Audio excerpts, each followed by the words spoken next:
ఈరోజు టూర్లో భాగంగా యాదాద్రి చేరుకున్నాము, లక్ష్మీ నరసింహస్వామి దేవస్థానానికి. అందరు అలసిపోయారు కాబట్టి కాస్త వంట చేసుకొని తిన్న తర్వాత దర్శనానికి వెళ్దాం అనుకున్నాము.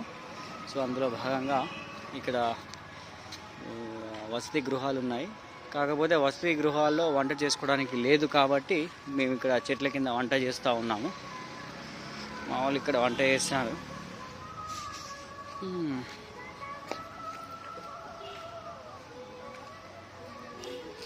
బీరకాయ పప్పు. ఓకే, కూరగాయల కట్టింగు. చాలా పిల్లకాయలు మిస్ అయినాయి నుంచి. అక్కడికి పోదాం. పెద్ద తలకాయ వస్తా నా నుంచి.